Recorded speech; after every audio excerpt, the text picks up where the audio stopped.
All right.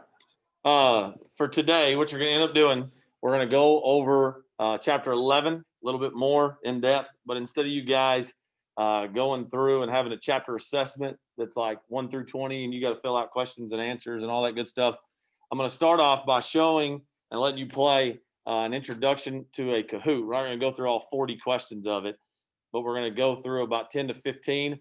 And then once we get through that, I will show you a John Green, one more introduction of the idea of Kiev, Russia, of the Mongols, of what they had, and then we're going to break up into groups and we're going to create our own Kahoot, which we will end up creating it tomorrow. You're not going to have to create it today, but this will kind of give you some ideas about what exactly we want out of it, what you're going to end up doing out of it, and then I'll start assigning you certain ones. So I can go and have this recorded on your Zoom. I'm going to start off with the crash course video and flip it right here and go with this guy right here.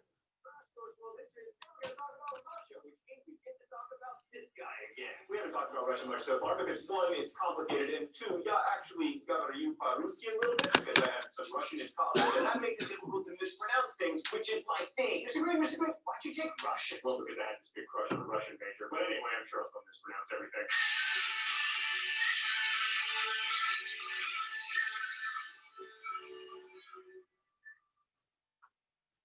So today we're going to talk about persistent stereotypes about Russia and how Russia came to take its current shape, a turn of events we owe largely to the Mongols.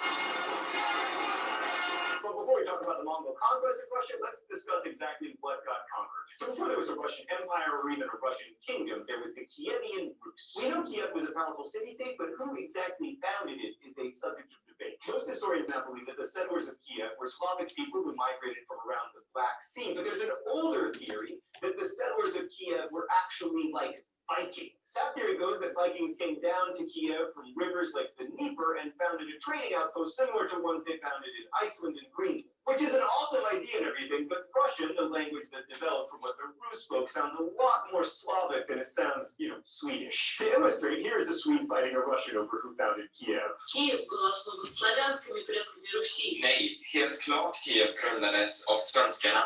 Right. Okay, so trade was hugely important to Kiev. Almost all of their wars ended with trade concession treaties, and their law codes were unusually devoted to the subject of commerce. The Rus traded raw materials like fur, wax, and also slaves. We're not going to venture into the astonishingly intense etymological debate over whether the word Slav derives from the Latin word for slave, because there is nothing more terrifying and verbose than an etymologist's flame war. But yeah, the Rus traded slaves. They also relied upon agriculture, and your relationship to the land determined both your social status and your tax burden. And if you ever fell into tax debt, which a lot of peasants did, then you became bonded to the land you farmed for the rest of your life. I guess that slave-like dynamic is okay as a model for social organization, but if you step on the proletariat for too long, you might end up with a communist revolution. But I'm getting way ahead of myself. A couple more things about Kiev. First, the ruler of Kiev was called the Grand Prince, and he became the model for future Russian kings. Also, the early Grand Princes made a fateful decision.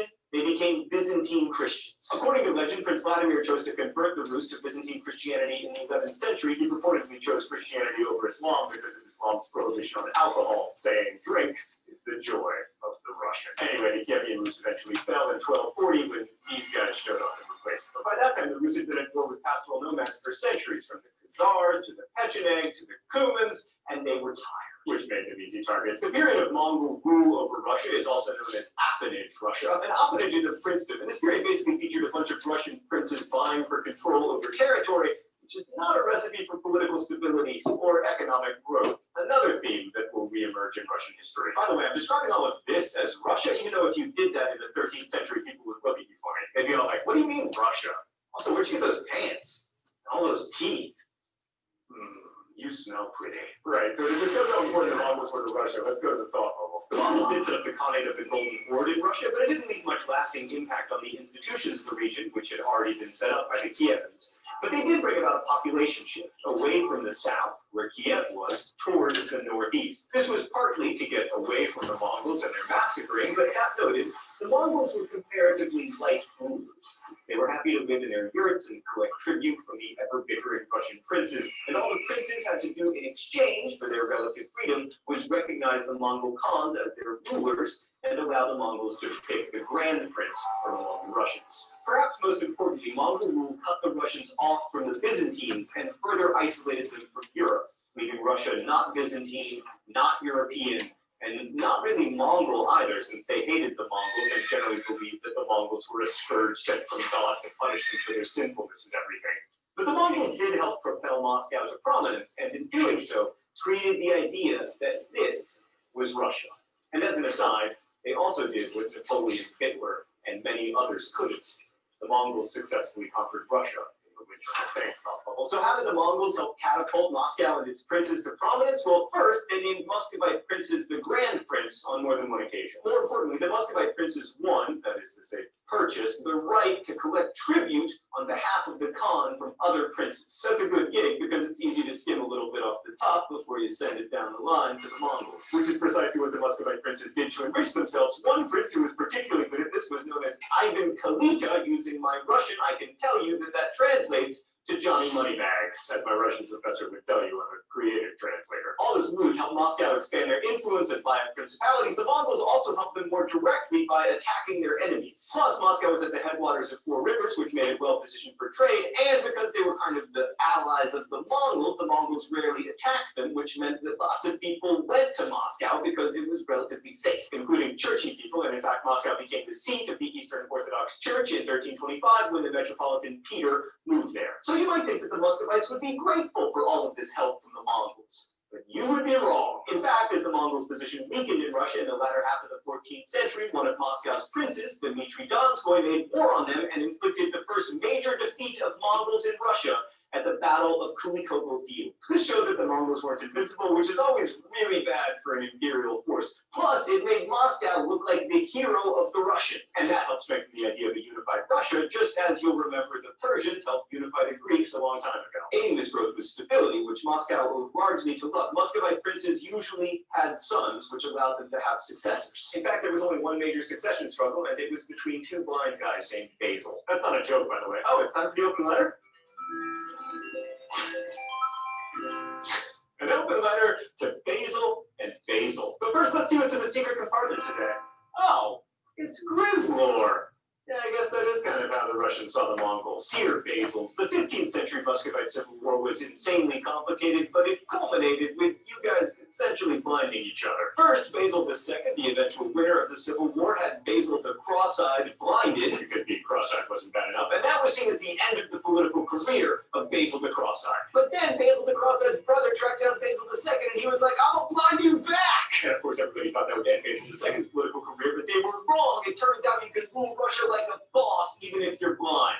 Best wishes, John Green. After Basil the Blind came the real man who expanded Moscow's power, Ivan III, later known as Ivan the Great. First, he asserted Russian independence from the Mongols and stopped paying tribute to the Khan, after the Khan had named him Grand Prince, of course. Then, Ivan purchased, negotiated for, or conquered multiple appanages, thus expanding Muscovite power even more. Ivan later declared himself sovereign over all Russians and then married the niece of the last Byzantine emperor, thus giving him even more legitimacy, and he took the titles autocrat and Tsar, which means Caesar. Basically, Ivan created the first centralized Russian state, and for doing that, he probably deserves the title the Great. And that would be a great place to stop, except then we wouldn't see the kind of absolute rule that characterized Russia for most of the rest of its history, even unto Putin.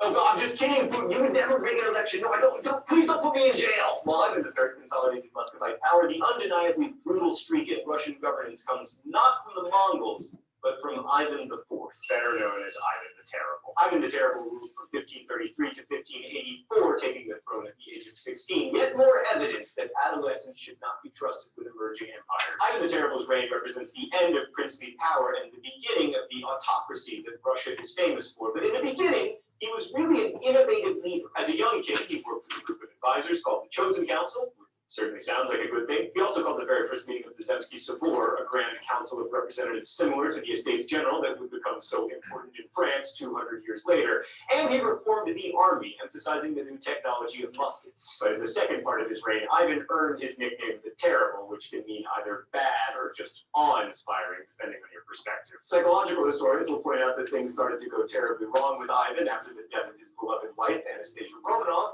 or they might point to the fact that he enjoyed torturing animals when he was a kid. Regardless, Ivan set out to break the power of the nobility, the former princes and landowners called the boyars. They were the last link to princely rule, and after an odd episode that saw him briefly abdicate, Ivan returned to Moscow and declared that he had the right to punish all traitors and evildoers. To help him in this effort, Ivan created the Oprichniki, a corps of secret police who rode around on black horses wearing all black, whose job it was to hunt down and destroy any enemies of the Tsar. See also Nazgul and Avengers. So this was the first of Russia's purges, and over the latter half of Ivan's reign, whole towns were destroyed. It was in effect a civil war, except with no resistance. One historian called it a civil massacre. In the end, Ivan the Terrible established absolute control of the Tsar over all the Russian people, but he also set the precedent of accomplishing this through terror, secret police, and the suspension of law. And that would echo through the ages of Russian history. I mean, until Vladimir Putin heroically put an end to it. His little eyes.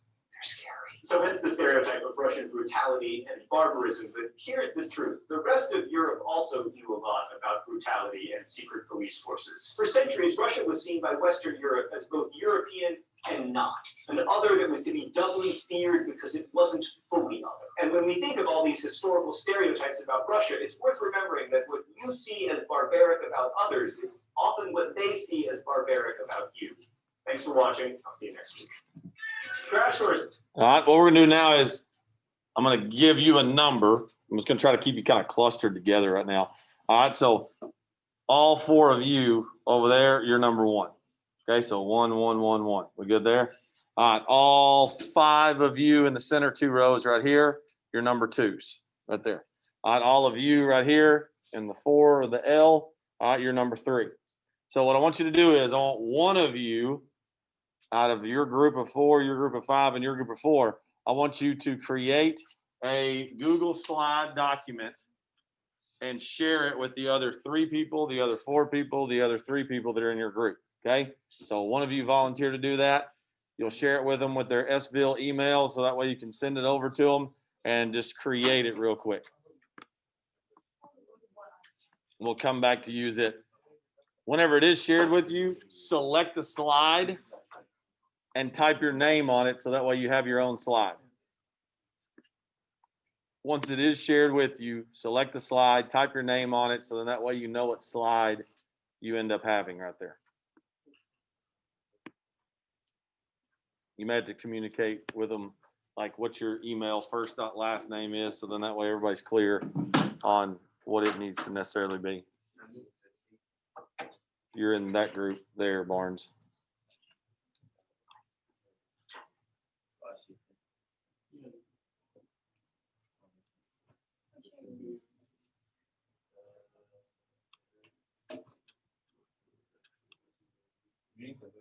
Mm-hmm.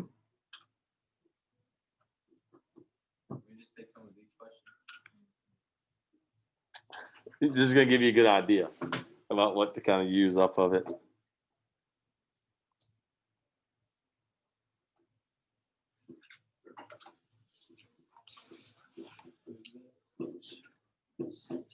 right, who needs a little bit more time sharing the slides with each other, or has everybody got it together to where it is slide?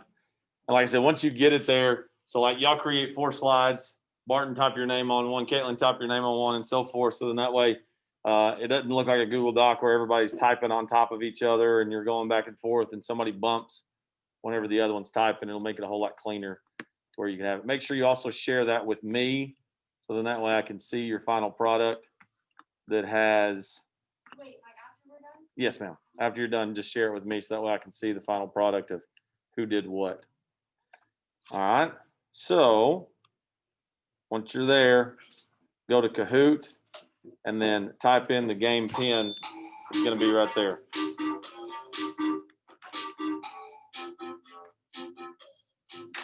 It's going to automatically generate your name, so it'll save some time on there. That way you don't have to type in your name or anything else.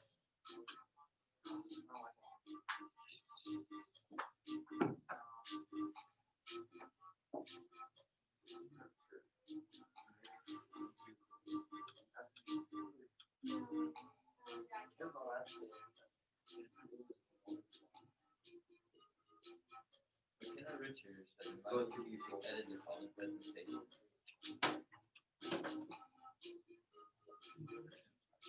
Tracy Tigger. Oh, I spent it. Joey Griffin. Yeah. Silly bee.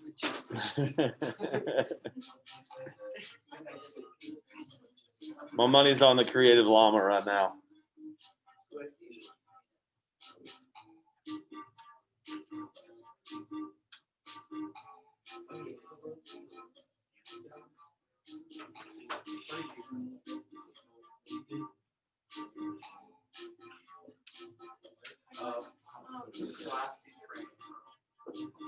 Get ready, boy.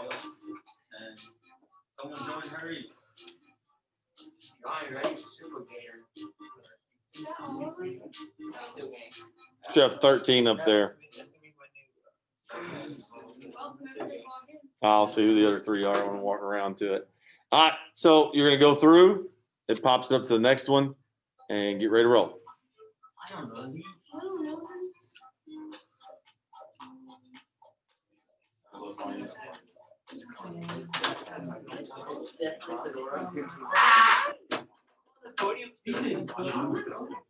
Still doing it.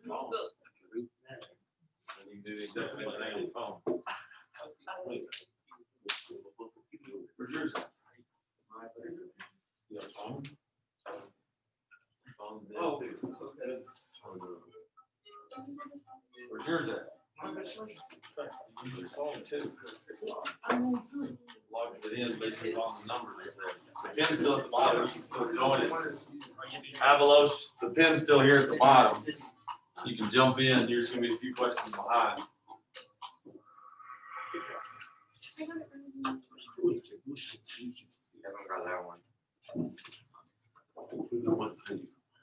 Super Gator. Where's my llama? There it is, number 3. That's the one I got my money on, the creative llama. Wow.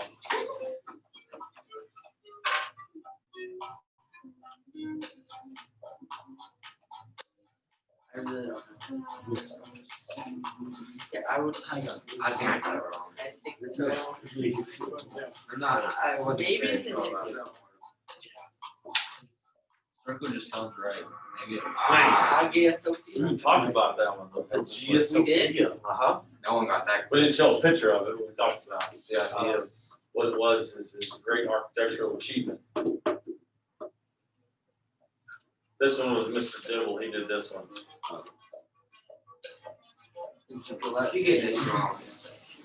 Wait, you choose that one? It's the Gillette Stadium. Yeah, for the Patriots play. That's where it is. No, you pick. What is it? Hippodrome, the Coliseum's where everybody fought gladiators. The Hippodrome was Jerry. Where? Yeah, so I thought about it. I'm like, Coliseum's the fighting one. Yeah, that's what I thought. Fatima. Yeah. I almost could Cleopatra. That's what I Should have. That's right. No, that's just my sister's name. Wasn't Cleopatra the ruler of like Egypt or something? Well, there's multiple names. One of the pharaohs. Theodore, of course. Theodore. Theodora. So Theodore. I'm in third. Oh, okay. This one gets Spanish tricky. flu.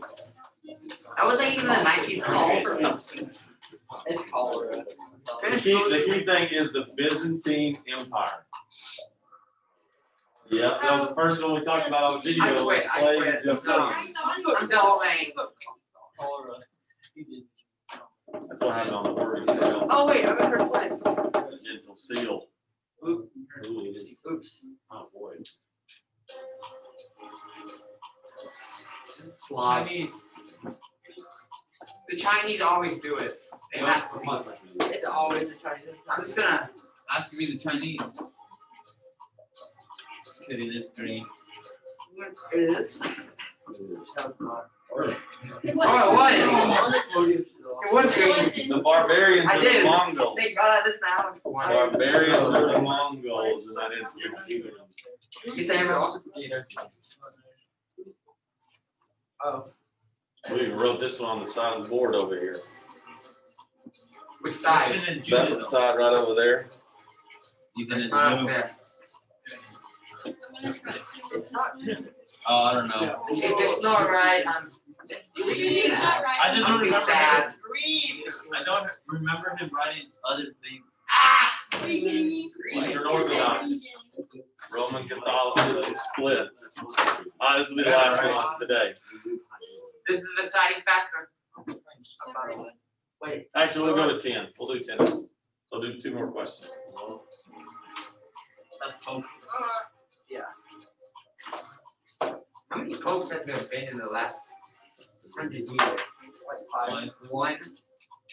No, I swear that dude has been alive forever. there's been multiple popes. Like the King. Did you Queen Latifah? I'm not recording. Because the Eastern Orthodox is different than the Pope. I got it right.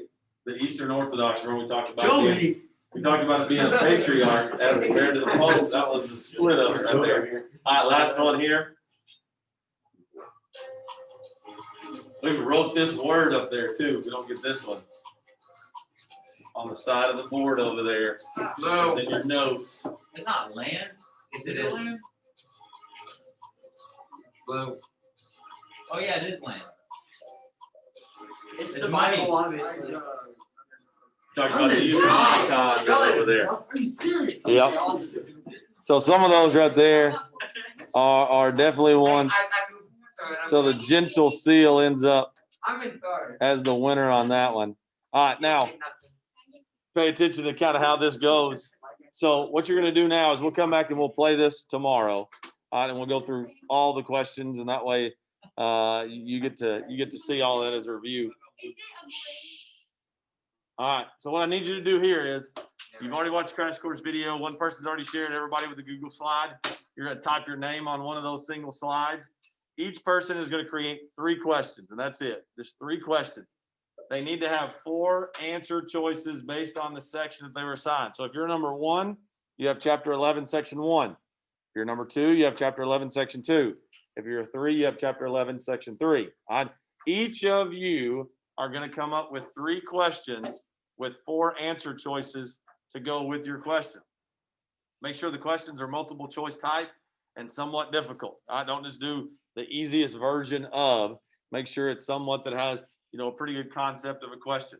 And at the end of it, whenever you're all finished, one person shares that with me. So then that way I can go through and see your questions and answers. All right. So for the remainder of the class right now, you're gonna have time to do that. And then tomorrow, whenever you come in, we'll continue the rest of this. So then that way it goes all the way through with the review. You'll have 10 questions that you should already get correct because you've seen them. And it kind of gives you an instance of what we're looking for in a Kahoot-based question. All right? You could use this one as a guide, but do not copy directly what the answers are. Use your MyHRW to go back in and look through the section to kind of see some of the facts and the things that you should be able to look for in your section to create your Kahoot on that slide to where we can put in. We were going to try to do it where it was in groups and you actually created your own Kahoot. But then you have to pay for the Kahoot Pro. It only allows me to put like 5 people in it.